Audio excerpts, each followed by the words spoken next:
পুরুষ হোক, নবীর সাহাবীরা গো, তোমরা একজন আরেকজনের সম্পর্ক, তোমাদের কারো আমল আমি আল্লাহ ধ্বংস হতে দিব না। কারণ হলো বন্ধুরা আমার, সাহাবীরা দুইটা নিয়মে আমল করতেন। আয় খেয়াল করেন, আল্লাহর দরবারে আমল কবুল হওয়ার জন্য দুইটা শর্ত। একটা হলো ছোট হোক আমল, আমল বড় হোক ছোট হোক, একমাত্র আল্লাহর সন্তুষ্টির জন্য আমল করতে হবে। এটাকে বলে এখলাস। এটাকে কি বলে জোরে কান? এখলাস বলে। আমলের ভিতরে এখলাস থাকতে হবে। এখলাস ছাড়া আমল করলে কোনো আমল কবুল হবে না। আমল কবুল হওয়ার এক নম্বর শর্ত কি? এখলাস। এখলাস মানে শুধুমাত্র আল্লাহ সন্তুষ্টির জন্য করা, লোক দেখানোর জন্য না করা। দুই নম্বর শর্ত হচ্ছে আমল যেটাই করবেন এখলাসের সাথে তো করবেন, কিন্তু সুন্নত তরিকায় করতে হবে। সব আমল করতে হবে কোন তরিকায়? জোরে বলেন। সুন্নত তরিকায়। আমল যদি এখলাসের সাথে হয়, আমল যদি সুন্নত তরিকায় হয়, ওই আমল আল্লাহর দরবারে কবুল হয়। বন্ধু মনে রাখবেন, সাহাবীরা যত আমল করতেন সব আমলের ভিতরেই তাদের 100% এখলাস ছিল। সব আমলটাই তারা আগাগোড়া সুন্নত তরিকায় করতেন, সুন্নত অনুযায়ী আমল করতেন, এখলাসের সাথে আমল করতেন। এই কারণে আল্লাহ ঘোষণা দেন, নবীর সাহাবীরা গো, নারী হোক পুরুষ হোক, তোমাদের আমল আমি আল্লাহ ধ্বংস হতে দিব না। সুবহানাল্লাহ বলে। তার মানে আল্লাহ বলতেছেন তোমাদের আমল আমি আল্লাহ হেফাজত করব। কিন্তু আমি বলি, আমাদের আমল এমনকি ঈমান বিভিন্ন দোষে বিভিন্ন সমস্যায় বরবাদ হয়ে যায়, নষ্ট হয়ে যায়। এক তো হলো আমাদের অনেকের ভিতরে এখলাস থাকে না, সুন্নত থাকে না। দ্বিতীয়ত কিছু কার্যকলাপ এমন আছে এইগুলো করলে ঈমান আমল আর ঠিক থাকে না। যেমন কোন মুসলমান সে যদি কুফরি কাজে লিপ্ত হয়, ঈমান থাকবে? কথা বলেন না কেন? কোন লোক যদি শিরিকি কাজে লিপ্ত হয়, ঈমান থাকবে? কথা বলেন। ঈমান থাকবে না। যেমন আপনাদের কাছে জিজ্ঞাসা করি, এই কপালটার মালিক কে? আমার সৃষ্টিকর্তা কে? আমার রিজিকদাতা কে? আমার রব কে? আমাকে বানাইছেন কে? সেজদা করতে হবে কার জন্য? আল্লাহর জন্য। এখন কোন ঈমানদার যদি গায়রুল্লাহকেও সেজদা করে, কোন কবরের সামনে কোন মাজারের সামনে সেজদা করে, এমন মানুষ বাংলাদেশে আছে না নাই? এটার নামই শিরিক। আল্লাহ কোরআনে বলেন, লাইন আশরাকতা লা ইয়াহবাতান্না আমালুকা ওয়া লা তাকুনান্না মিনাল খাসিরিন। তুমি যদি শিরিকে কাজে লিপ্ত হও, তোমার সারা জীবনের আমল বাতিল, সারা জীবনের রোজা বাতিল, সারা জীবনের হজ বাতিল, যাকাত বাতিল, দান খয়রাত বাতিল, কুরবানি বাতিল, দান সদকা যা কিছু করছো সব বাতিল। তুমি ক্ষতিগ্রস্তদের অন্তর্ভুক্ত হয়ে যাবে। তোমাকে নতুন করে ঈমান আনতে হবে, নতুন করে আমল করতে হবে। তোমার শিরিকি কাজে লিপ্ত হওয়ার কারণে পিছনে সব বাতিল। আপনারা দান করেন, মাশাআল্লাহ, খুব সওয়াবের কাজ। কিন্তু এখলাসের সাথে যদি দান করেন, নবীজি বলেন অল্প দান করলেও আল্লাহ সেটাকে পাহাড় সম পরিমাণ নেকি দান করেন, এখলাসের সাথে। কিন্তু কিছু কিছু মানুষ আছে এখলাস না, হয়তো নির্বাচন সামনে এই জন্য অনেকে দান করে। এমন হয় না বাজান? এখন নির্বাচন নাই, কিন্তু যদি নির্বাচন মনে করেন 1-2 মাস পরে থাকতো, এই স্টেজ দেখতেন আমার আশপাশে নেতা দিয়ে ভর্তি। হুজুর 2টা মিনিট, হুজুর 2টা মিনিট, আমি যামুগা, আরো যাইতে হয়, বক্তৃতা দিয়া আমি নির্বাচনে আসি, আপনাদের সেবা করতে চাই, আপনাদের পাশে থাকতে চাই। আর এই নতুন মাদ্রাসা জায়গা কিনছে 10,000 টাকা, 5 বছরে পাওয়া যায় না। নির্বাচনের আগে স্টেজ ভর্তি নেতা, উদ্দেশ্যটা কি? যদি এখলাস থাকে আল্লাহ পাক ভালো জানে, সওয়াব পাবে। এখলাস যদি না থাকে আর শুধু বুটের জন্য এরকম দান করে, এক পাই কোনো সওয়াব পাবে না। কথা বলেন ঠিক কিনা? এই জন্য নবীর আদর্শ আমাদেরকে গ্রহণ করতে হবে, সাহাবীদের আমল গ্রহণ করতে হবে। আল্লাহ বলেন, নবীর সাহাবীরা গো, তোমাদের আমল আমি আল্লাহ নষ্ট হতে দিব না, ধ্বংস হতে দিব না, নারী হোক পুরুষ হোক। ঘটনাটা খুব মজার, কথা খেয়াল করেন। নবীর স্ত্রী একজন হযরত উম্মে সালামা রাদিয়াল্লাহু তাআলা আনহা নবীজিকে প্রশ্ন করলেন, নবী গো, কোরআনের ভিতরে অনেক জায়গা আমার আল্লাহ বারবার পুরুষদেরকে ডাক দিয়ে কথা বলেছেন, ইয়া আইয়ুহাল্লাযিনা আমানু, এভাবে পুরুষদেরকে ডেকে ডেকে কথা বলেছেন। আমাদেরকে ডেকে তো কথা বলেন না, আমার আল্লাহ কেন আমাদেরকে ডাক দিয়ে কথা বলেন না?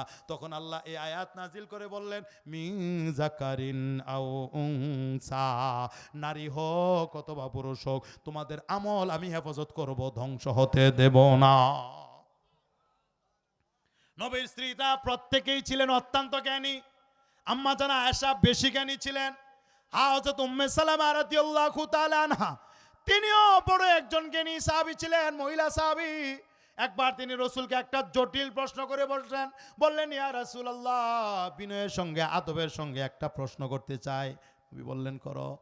এবার আম্মা জান উম্মে সালামা বললেন, নবী গো, আমার জানার বড় ইচ্ছা, জান্নাতের হুররা বেশি সুন্দরী হবে না দুনিয়ার ইমানদার নারীরা বেশি সুন্দরী হবে?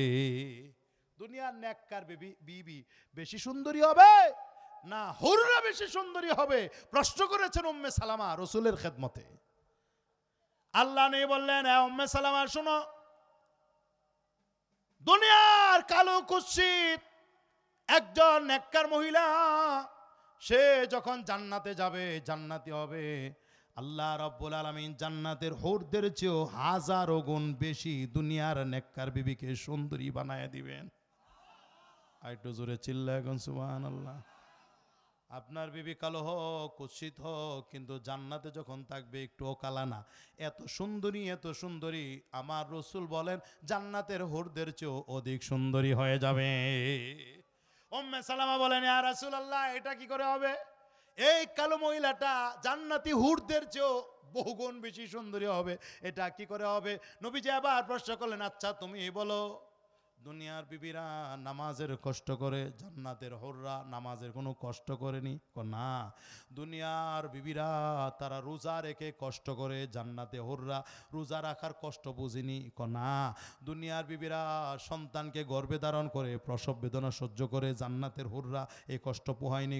না, দুনিয়ার বিবিরা সাংসারিক কাজ করে, কত কিছু করে, ঘর দুয়ার পরিষ্কার রাখে, ঘর গুছায় রাখে, এলোমেলো কাপড় সাজায় রাখে, খাবার দাবার রান্না করে, সন্তান লালন পালন করে, স্বামীর খেদমত করে, স্বামীর জন্য চা নাস্তা ইত্যাদি রেডি রাখে, এত কষ্ট দুনিয়ার নেককার বিবিরা করে। নবীজি বলেন, এত আমলগুলি দুনিয়ার বিবিরা করে, জান্নাতি হুররা নামাজ পড়ে না, রোজা রাখে না, যাকাত দেয় না, হজ করে না, স্বামীর খেদমত করে না, সন্তান গর্ভে নেয় না, সন্তান প্রসব করার যে কষ্ট, সেই কষ্ট সহ্য করতে হয় না, যেটা দুনিয়ার নেককার বিবিরা করে। সুতরাং এসব আমলের কারণে আলবাসাল্লাহু ফুজুহাহুন্নান নূর, আল্লাহ রাব্বুল আলামিন নেককার বিবিদেরকে জান্নাতের ভিতরে এমন নূর দান করবেন, তাদেরকে এত সুন্দরী বানায় দিবেন, যেই কারণে তারা জান্নাতি হুরদের চেয়েও অধিক সুন্দরী হয়ে যাবে।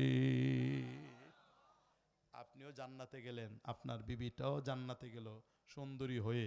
আল্লাহ তাআলা এক একজন জান্নাতীকে ৭২ জন হুর স্ত্রী হিসাবে দিবেন, আর সবার লিডার, সবার নেত্রী, সর্দারনি হবে আপনার দুনিয়ার নেককার বিবি। চিল্লা এখন সুবহানাল্লাহ।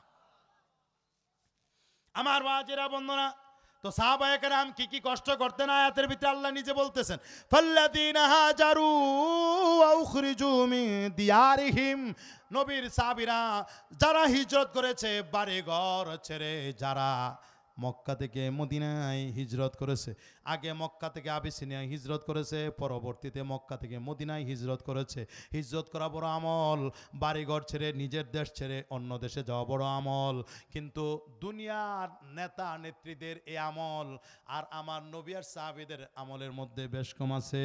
বেশ কমটা হলো, দুনিয়ার কোনো নেতা, দুনিয়ার কোনো নেত্রী, দুনিয়ার কোনো লিডার যদি দেশ ছাড়তে চায়, তার আশপাশের কর্মী বাঁচলো না মরল, অন্যান্য নেতা কর্মী বাঁচলো না মরল, দেখার টাইম নাই, নিজের জান বাঁচায় উড়াল দেয়, আছে না নাই? কিন্তু আমার নবীর আমল দেখেন, আমার নবীর হিজরত দেখেন।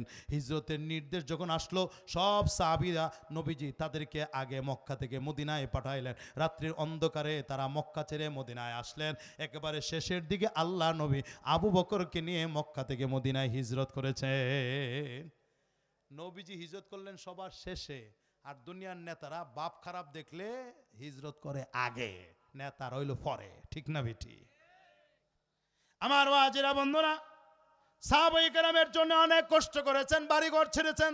এই মুসলমান, খেয়াল করে শুনেন, নবীর সাহাবীরা বাড়ি ছাড়ছেন, রাসূলকে ছাড়েন নাই। নবীর সাহাবীরা জমি জমা ছাড়ছেন, রাসূলকে ছাড়েন নাই। নবীর সাহাবীরা ব্যবসা বাণিজ্য ছাড়ছেন, রাসূলকে ছাড়েন নাই। নবীর সাহাবীরা সন্তান সন্ততি ছাড়ছেন, কিন্তু রসুলকে ছাড়েন নাই। রসুলের দরবারে তারা হাজির হয়েছেন, মদিনাতে তারা হাজির হয়েছেন।